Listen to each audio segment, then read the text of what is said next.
হিমালয়ের ঘরে পার্বতী জন্মগ্রহণ করলেন আর পিতাকে তার নানান রূপ দেখাতে লাগলেন।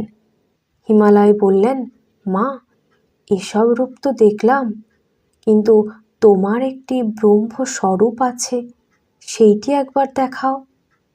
পার্বতী বললেন, বাবা, তুমি যদি ব্রহ্ম জ্ঞান চাও তাহলে সংসার ত্যাগ করে সাধুসঙ্গ করতে হবে। হিমালয় কোনো মতে ছাড়েন না। তখন পার্বতী একবার দেখালেন। দেখতেই গিরিরাজ হিমালয় একেবারে মূর্ছিত। নমস্কার, সঙ্গীতাস অডিও চ্যানেলে আপনাদের সকলকে স্বাগত। আপনারা শুনছেন শ্রীম কথিত শ্রী শ্রী রামকৃষ্ণ কথামৃত পাঠ।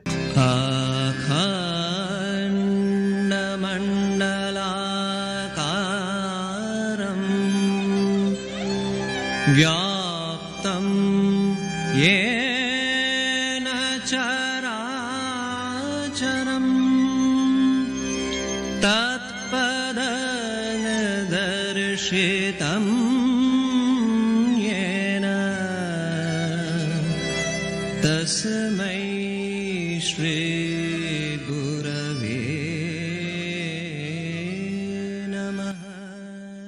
শ্রী শ্রী রামকৃষ্ণ কথামৃত। দক্ষিণেশ্বরে শ্রীরামকৃষ্ণ ভক্ত সঙ্গে। শ্রীরামকৃষ্ণ সর্বদাই সমাধিস্থ, কেবল রাখালাদি ভক্তদের শিক্ষার জন্য তাহাদের লইয়া ব্যস্ত। কিসে চৈতন্য হয়? তাহার ঘরের পশ্চিমের বারান্দায় সকালবেলা বসিয়া আছেন। আজ ৪ঠা পৌষ, 1883 খ্রিস্টাব্দের 18ই ডিসেম্বর, অগ্রহায়ণ চতুর্থী, মঙ্গলবার। দেবেন্দ্রনাথ ঠাকুরের ভক্তি ও বৈরাগ্যের কথায় তিনি তাহার প্রশংসা করিতেছেন। রাখালাদি ছোকরা ভক্তদের দেখিয়া বলিতেছেন, তিনি ভালো লোক, কিন্তু যারা সংসারে না ঢুকিয়া ছেলেবেলা থেকে সুখদেবাদির মতো অহর্নিশি ঈশ্বরের চিন্তা করে কৌমার বৈরাগ্যবান, তারা ধন্য। ঠাকুর বলছেন, সংসারী লোকদের একটা না একটা কামনা বাসনা থাকে, এদিকে ভক্তিও বেশ দেখা যায়। সেজবাবু কি একটা মকদ্দমায় পড়েছিল। মা কালীর কাছে আমায় বলছে, বাবা, এই অর্ঘ্যটি মাকে দাও তো। আমি উদার মনে দিলাম। রতির মার এদিকে কত ভক্তি, প্রায় এসে কত সেবা। রতির মা বৈষ্ণবী। কিছুদিন পরে যেই দেখলে আমি মা কালীর প্রসাদ খাই, অমনি আর এলো না, একঘেয়ে। লোককে দেখলে প্রথম চেনা যায় না, কিন্তু কেমন বিশ্বাস যে আমি দিলেই হবে। শ্রীরামকৃষ্ণ ঘরের ভিতর পূর্ব দিকে দরজার নিকট বসিয়া আছেন। শীতকাল, গায়ে মোলস্কিনের র্যাপার। হঠাৎ সূর্য দর্শন ও সমাধিস্থ, নিমেষ শূন্য, বাহ্য শূন্য। এই কি গায়ত্রী মন্ত্রের সার্থকতা? তৎসবিতুর্বরেণ্যম ভার্গো দেবস্য ধীমহি। অনেকক্ষণ পরে সমাধি ভঙ্গ হইল। রাখাল, হাজরা, মাস্টার প্রভৃতি কাছে বসিয়াছেন। শ্রীরামকৃষ্ণ হাজরার প্রতি বলছেন, সমাধি ভাব প্রেমের বটে। ওদেশে মানে শ্যামবাজারে নটবর গোস্বামীর বাড়িতে কীর্তন হচ্ছিল। শ্রীকৃষ্ণ ও গোপীগণ দর্শন করে সমাধিস্থ হলাম। বোধ হলো আমার লিঙ্গ শরীর শ্রীকৃষ্ণের পায়ে পায়ে বেড়াচ্ছে। জোড়াসাঁকো হরিসভায় ওইরূপ কীর্তনের সময় সমাধি হয়ে বাহ্য শূন্য। সেদিন দেহত্যাগের সম্ভাবনা ছিল। শ্রীরামকৃষ্ণ স্নান করিতে গেলেন। স্নানান্তর ওই গোপী প্রেমেরই কথা বলিতেছেন। মণি প্রভৃতির প্রতি বলছেন, গোপীদের ওই টানটুকু নিতে হয়। শ্রীরামকৃষ্ণ রাখালের জন্য সিদ্ধেশ্বরীকে ডাব চিনি মানিয়াছেন। মুনিকে বলিতেছেন, তুমি ডাব চিনির দাম দিবে। বৈকালে শ্রীরামকৃষ্ণ রাখাল, মণি প্রভৃতির সঙ্গে ঠনঠনের সিদ্ধেশ্বরী মন্দির অভিমুখে গাড়ি করিয়া আসিতেছেন। পথে শিমুলিয়া বাজার, সেখানে ডাব চিনি কেনা হইল। মন্দিরে আসিয়া ভক্তদের বলিতেছেন, একটা ডাব কেটে চিনি দিয়ে মার কাছে দাও। যখন মন্দিরে আসিয়া পৌঁছিলেন, পূজারীরা বন্ধু লইয়া মা কালীর সম্মুখে তাস খেলিতেছেন। ঠাকুর দেখিয়া ভক্তদের বলিতেছেন, দেখেছ, এসব স্থানে তাস খেলা, এখানে ঈশ্বর চিন্তা করতে হয়। এইবার শ্রীকৃষ্ণ যদু মল্লিকের বাটিতে আসিয়াছেন, তাহার সঙ্গে অনেকগুলি বাবু বসিয়াছেন। যদু বলিতেছেন, এসো এসো। পরস্পর কুশল প্রশ্নের পর শ্রীকৃষ্ণ কথা কহিতেছেন। শ্রীকৃষ্ণ সহাস্যে বলছেন, তুমি অত ভাঁড় মো সাহেব রাখো কেন? যদু সহাস্যে বলছেন, তুমি উদ্ধার করবে বলে।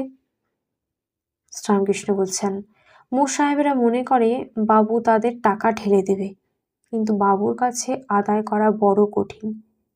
একটা শৃগাল একটা বলদকে দেখে তার সঙ্গ আর ছাড়ে না, সে চড়ে বেড়ায় ওটাও সঙ্গে সঙ্গে। শৃগালটা মনে করছে ওর অন্ডের কোষ ঝুলছে, সেইটে কখনো না কখনো পড়ে যাবে আর আমি খাবো। বলদটা ঘুমায়, সেও কাছে শুয়ে ঘুমোয়, আর যখন উঠে চড়ে বেড়ায় সেও সঙ্গে সঙ্গে থাকে। কদিন এই রূপে যায়, কিন্তু কোষটা পড়ল না। তখন সে নিরাশ হয়ে চলে গেল। মো সাহেবদের এই রূপী অবস্থা। এইসব কথা শুনে সকলে হাসছেন। যদু ও তাহার মাতা ঠাকুরানী শ্রীকৃষ্ণ ও ভক্তদের জলসেবা করাইলেন। 1883 খ্রিস্টাব্দের 19শে ডিসেম্বর বুধবার বেলা 9টা হইয়া গিয়াছে। শ্রীকৃষ্ণের সহিত মণির কথা চলিতেছে পঞ্চবটী মূলে। মণি শ্রীকৃষ্ণের প্রতি বলছেন, জ্ঞান ভক্তি দুই কি হয় না? শ্রীকৃষ্ণ বলছেন, খুব উঁচু ঘরের হয়, ঈশ্বর কোটির হয়, যেমন চৈতন্যদেবের। জীব কোটির আলাদা কথা। ঠাকুর বলছেন, আলো বা জ্যোতি 5 প্রকার: দীপ আলোক, অন্যান্য অগ্নির আলো, চান্দ্র আলো, সৌর আলো ও চান্দ্র ও সৌর একাধারে। ভক্তি চন্দ্র, জ্ঞান সূর্য। কখনো না কখনো আকাশে সূর্য অস্ত না যেতে যেতে চন্দ্রোদয় দেখা যায়। ঠাকুর বলছেন, মনে করলেই কি সকলের জ্ঞান ভক্তি একাধারে 2 হয়? আধার বিশেষ, কোনো বাঁশের ফুটো বেশি, কোনো বাঁশের ফুটো সরু। ঈশ্বর বস্তু ধারণা কি সকল আধারে হয়? 1 সের ঘটি থেকে 2 সের দুধ ধরে? মনি বলছেন, কেন? তাঁর কৃপায়। তিনি কৃপা করলে তো ছুঁচের ভিতর উঠ যেতে পারে। শ্রীকৃষ্ণ বলছেন, কিন্তু কৃপা কি অমনি হয়? ভিখারি যদি পয়সা চায় দেওয়া যায়, কিন্তু একেবারে যদি রেল ভাড়া চেয়ে বসে? মনি নিঃশব্দে দণ্ডায়মান। শ্রীকৃষ্ণ চুপ করিয়া আছেন। হঠাৎ বলিতেছেন, হ্যাঁ বটে, কারো কারো আধারে তাঁর কৃপা হলে হতে পারে, 2ই হতে পারে। প্রণামপূর্বক মণি বেলতলার দিকে যাইতেছেন। বেলতলা হইতে ফিরিতে 2 প্রহর হইয়া গিয়াছে। দেরি দেখিয়া শ্রীকৃষ্ণ বেলতলার দিকে আসিতেছেন। মণি শতরঞ্জি, আসন, জলের ঘটি লইয়া ফিরিতেছেন। পঞ্চবটীর কাছে ঠাকুরের সহিত দেখা হইল। তিনি অমনি ভূমিষ্ঠ হইয়া ঠাকুরকে প্রণাম করিতেছেন। শ্রীকৃষ্ণ মণির প্রতি বলছেন, আমি যাচ্ছিলাম তোমায় খুঁজতে, ভাবলাম এত বেলা বুঝি পাঁচিল ডিঙিয়ে পালালো। তোমার চোখ তখন যা দেখেছিলাম, ভাবলাম বুঝি নারায়ণ শাস্ত্রীর মতো পালালো। তারপর ভাবলাম না, সে পালাবে না, সে অনেক ভেবে চিন্তে কাজ করে। আবার রাত্রে শ্রীকৃষ্ণ মণির সহিত কথা কইতেছেন। রাখাল, লাটু, হরিশ প্রভৃতি আছেন। শ্রীকৃষ্ণ মণির প্রতি বলছেন, আচ্ছা, কেহ কেহ কৃষ্ণলীলার আধ্যাত্ম ব্যাখ্যা করে, তুমি কি বলো? মণি বলছেন, নানা মত, তাহলেই বা। বিশ্বদেবের কথা আপনি বলেছেন, সরসজ্জায় দেহত্যাগের সময় বলেছিলেন, কেন কাঁদছি? যন্ত্রণার জন্য নয়। যখন ভাবছি সাক্ষাৎ নারায়ণ অর্জুনের সারথি হয়েছিলেন, অথচ পাণ্ডবদের এত বিপদ, তখন তাঁর লীলা কিছুই বুঝতে পারলাম না, তাই কাঁদছি। আবার হনুমানের কথা আপনি বলেছিলেন। হনুমান বলতেন, আমি বার, তিথি, নক্ষত্র ওসব জানি না, আমি কেবল এক রাম চিন্তা করি। আপনি তো বলেছেন 2টো জিনিস বই তো আর কিছু নাই, ব্রহ্ম আর শক্তি, আর বলেছেন জ্ঞান হলে ওই দুটি এক বোধ হয়। শ্রীরামকৃষ্ণ বলছেন, হ্যাঁ বটে, চিজ নেবে তা কাঁটা বন দিয়েই হোক আর ভালো রাস্তা দিয়েই চলে গিয়ে হোক। নানা মত বটে। ন্যাংটা বলতো, মতের জন্য সাধু সেবা হলো না। এক জায়গায় ভান্ডারা হচ্ছিল, অনেক সাধু সম্প্রদায়, সবাই বলে আমাদের সেবা আগে, তারপর অন্য সম্প্রদায়। কিছু মীমাংসা হলো না, সকলে চলে গেল, আর বেশ্যাদের খাওয়ানো হলো। মনি বলছেন, তোতাপুরি খুব লোক। শ্রীকৃষ্ণ বলছেন, হাজরা বলে অমনি। না বাবু, কথায় কাজ নেই, সবাই বলে আমার ঘড়ি ঠিক চলছে। দেখো, নারায়ণ শাস্ত্রীর খুব কিন্তু বৈরাগ্য হয়েছিল, এত বড় পণ্ডিত, স্ত্রী ত্যাগ করে নিরুদ্দেশ হয়ে গেল। মন থেকে একেবারে কামিনী কাঞ্চন ত্যাগ করলে তবে যোগ হয়। কারো কারো যোগীর লক্ষণ দেখা যায়। তোমায় ষটচক্রের বিষয়ে কিছু বলে দিতে হবে না। যোগীরা ষটচক্র ভেদ করে তাঁর কৃপায় তাকে দর্শন করে। ষটচক্র শুনেছ? মনি বলছেন, বেদান্ত মতে সপ্তভূমি। শ্রীরামকৃষ্ণ বলছেন, বেদান্ত নয়, বেদ মত। ষটচক্র কিরকম জানো? সূক্ষ্ম দেহের ভিতর সব পদ্ম আছে, যোগীরা দেখতে পায়, যেমন মোমের গাছের ফল পাতা। মনি বলছেন, আগে হ্যাঁ, যোগীরা দেখতে পায়। একটা বইয়ে আছে, একরকম কাঁচ আছে, আর তার ভিতর দিয়ে দেখলে খুব ছোট জিনিস বড় দেখায়। শ্রীরামকৃষ্ণ পঞ্চবটির ঘরে থাকিতে বলিয়াছেন। মনি ওই ঘরে রাত্রি বাস করিতেছেন। হঠাৎ জানলার দিকে দৃষ্টিপাত করিয়া দেখেন শ্রীরামকৃষ্ণ দণ্ডায়মান। পরশে পবিত্র করো আমি দিনহীন, এই কথা শুনিয়া তাহার চক্ষু অশ্রুবর্ণ হইয়াছে। শ্রীরামকৃষ্ণের সঙ্গে রাখাল বেড়াইতেছেন। পরদিন শুক্রবার, 1883 খ্রিস্টাব্দের 21শে ডিসেম্বর। সকালবেলা শ্রীরামকৃষ্ণ একাকী বেলতলায় মনির সঙ্গে কথা কহিতেছেন। সাধনের নানা কথা, গুচ্ছ কথা, কামিনী কাঞ্চন ত্যাগের কথা, আর কখনো কখনো মনই গুরু হয়, এইসব কথা বলিতেছেন। আহারের পর পঞ্চবটিতে আসিয়াছেন। মনোহর পীতাম্বরধারী পঞ্চবটিতে 2-3 জন বাবাজি বৈষ্ণব আসিয়াছেন। একজন বাউল, তিনি বৈষ্ণবকে বলছেন, তোর ডোর কৌপিনের স্বরূপ বল দেখি। অপরাহ্নে নানকপন্থী সাধু আসিয়াছেন। হরিশ রাখালও আছেন। সাধু নিরাকারবাদী, ঠাকুর তাহাকে সাকারও চিন্তা করিতে বলিতেছেন।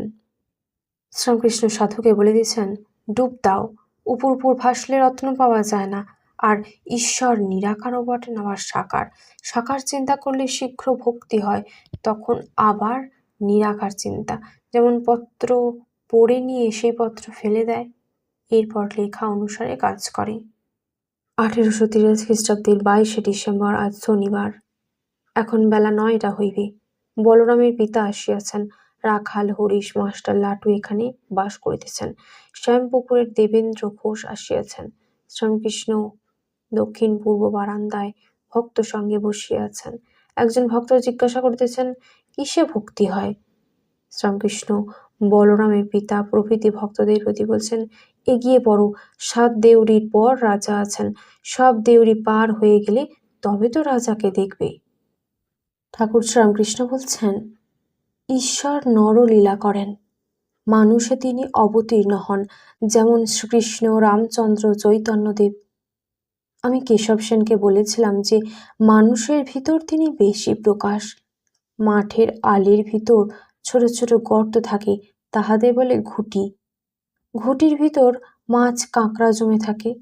মাছ কাঁকড়া খুঁজতে গেলে ওই ঘুঁটির ভিতর খুঁজতে হয়, ঈশ্বরকে খুঁজতে হলে অবতারের ভিতর খুঁজতে হয়। কিন্তু ঈশ্বরকে জানতে হলে, অবতারকে চিনতে হলে সাধনের প্রয়োজন। দিঘিতে বড় বড় মাছ আছে, চার ফেলতে হয়। দুধেতে মাখন আছে, মন্থন করতে হয়। সরিষার ভিতর তেল আছে, সরিষাকে পিষতে হয়। মেথিতে হাত রাঙা হয়, মেথি বাটতে হয়। ভক্ত শ্রীরামকৃষ্ণের প্রতি বলছেন, আচ্ছা তিনি সাকার না নিরাকার? শ্রীরামকৃষ্ণ বলছেন, দাঁড়াও আগে, কলকাতায় যাও, তবে তো জানবে কোথায় গড়ের মাঠ, কোথায় এশিয়াটিক সোসাইটি, কোথায় বাঙ্গাল ব্যাংক। খর্দা বামুনপাড়া যেতে হলে আগে তো খর্দায় পৌঁছতে হবে। নিরাকার সাধনা হবে না কেন, তবে বড় কঠিন। কামিনী কাঞ্চন ত্যাগ না হলে হয় না। বাইরে ত্যাগ, আবার ভিতরে ত্যাগ, বিষয় বুদ্ধির লেজ থাকলে হবে না। সাকার সাধনা সোজা, তবে তেমন সোজা নয়। ঠাকুর শ্রীরামকৃষ্ণ বলছেন, নিরাকার সাধনা, জ্ঞান যোগের সাধনা ভক্তদের কাছে বলতে নাই, অনেক কষ্টে একটু ভক্তি হচ্ছে, সব স্বপ্নবধ বললে ভক্তির হানি হয়। কবির দাস নিরাকারবাদী, শিব কালী কৃষ্ণ এদের মানত না। কবির বলতো, কালী চাল কলা খান, কৃষ্ণ গোপীদের হাততালিতে বানর নাচ নাচতেন।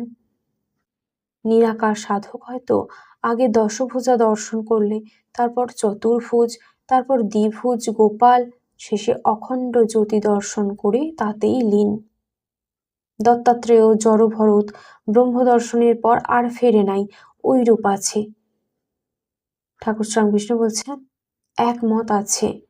সুখদেব সেই ব্রহ্ম সমুদ্রের একটি বিন্দুমাত্র আস্বাদ করেছিলেন, সমুদ্রের হিল্লোল কল্লোল দর্শন শ্রবণ করেছিলেন, কিন্তু সমুদ্রে ডুব দেয় নাই।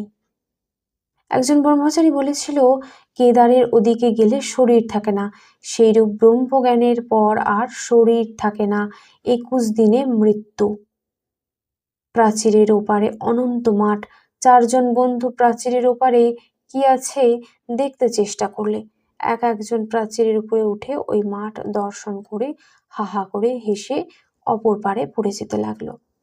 3 জন কোনো খবর দিল না, একজন শুধু খবর দিলে তার ব্রহ্মজ্ঞানের পরও শরীর রইল, লোক শিক্ষার জন্য, যেমন অবতার আদির।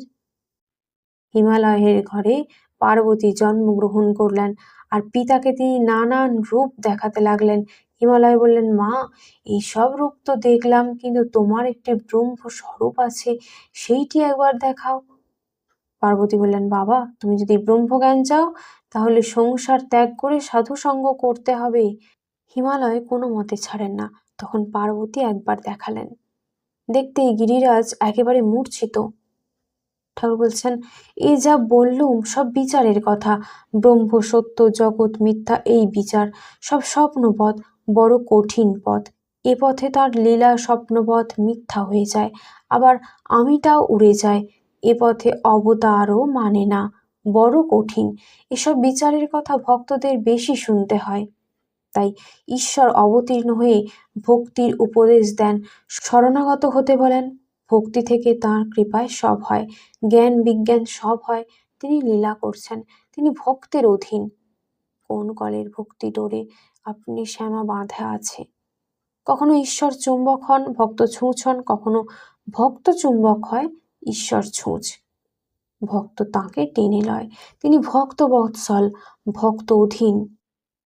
ঠাকুর শ্রীরামকৃষ্ণ বলছেন, একমত আছে যশোদাদি গোপীগণ পূর্বজন্মের নিরাকারবাদী ছিলেন, তাদের তাতে তৃপ্তি হয় নাই।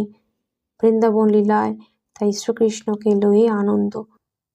শ্রীকৃষ্ণ একদিন বললেন, তোমাদের নিত্যধাম দর্শন করাবো, এসো যমুনায় স্নান করতে যাই। তারা যেই ডুব দিয়েছেন একেবারে গোলক দর্শন, আবার তারপর অখণ্ড জ্যোতি দর্শন। যশোদা তখন বললেন, কৃষ্ণ রে, সব আর দেখতে চাই না, এখন তোর সেই মানুষ রূপ দেখব, তোকে কোলে করব, খাওয়াবো। তাই অবতারে তিনি বেশি প্রকাশ, অবতারের শরীর থাকতে থাকতে তার পূজা সেবা করতে হয়। ঠাকুর শ্রীরামকৃষ্ণ বলছেন, অবতারকে সকলে চিনতে পারে না, দেহ ধারণ করলে রোগ শোক ক্ষুধা তৃষ্ণা সবই আছে মনে হয় আমাদেরই মতো। রাম সীতার শোকে কেঁদেছিলেন, পঞ্চভূতের ফাঁদে ব্রহ্ম পড়ে কাঁদে। পুরাণে আছে, হিরণ্যাক্ষ বধের পর বরাহ অবতার নাকি ছানাপোনা নিয়ে ছিলেন, তাহাদের মাই দিচ্ছিলেন, স্বধামে যাওয়ার নামটি নাই। শেষে শিব এসে ত্রিশূল দিয়ে শরীর নাশ করলে তিনি হিহি করে হেসে স্বধামে গেলেন। বৈকালে ভবনাথ আসিয়াছেন, ঘরে রাখাল মাস্টার হরিশ প্রভৃতি বসে আছেন। 1883 খ্রিস্টাব্দের 22 ডিসেম্বর শনিবার। শ্রীরামকৃষ্ণ ভবনাথের প্রতি বলছেন, অবতারের উপর ভালোবাসা দিলেই হলো। আহা, গোপীদের কি ভালোবাসা! ঠাকুর বলছেন, রাস মধ্যে যখন শ্রীকৃষ্ণ অন্তর্হিত হলেন, গোপীরা একেবারে উন্মাদিনী। বৃক্ষ দেখে বলে, তুমি বুঝি তপস্বী? শ্রীকৃষ্ণকে নিশ্চয়ই দেখেছ, তা না হলে নিশ্চল সমাধি হয়ে রয়েছ কেন? তৃণাচ্ছাদিত পৃথিবী দেখে বলে, হে পৃথিবী, তুমি নিশ্চিত তাকে দর্শন করেছ, না হলে তুমি রোমাঞ্চিত হয়ে রয়েছ কেন? অবশ্য তুমি তার স্পর্শ সুখ সম্ভব করেছ। আবার মাধবীকে দেখে বলে, ও মাধবী, আমায় মাধব দে, গোপীদের প্রেমোন্মাদ। যখন অক্রূর এলেন, শ্রীরামকৃষ্ণ বলরাম মথুরা যাবার জন্য তার রথে উঠলেন, তখন গোপীরা রথের চাকা ধরে রইলেন, যেতে দেবেন না। এই বলিয়া শ্রীকৃষ্ণ আবার গান গাইতেছেন, ধরো না রথচক্র, রথ কি চক্রে চলে, যে চক্রে চক্রী হরি, যার চক্রে জগৎ চলে। শ্রীরামকৃষ্ণ বলিতেছেন, রথ কি চক্রে চলে, এই কথাগুলি আমার বড় লাগে। যে চক্রে ব্রহ্মাণ্ড ঘুরে, রথির আজ্ঞা লয়ে সারথি চালায়।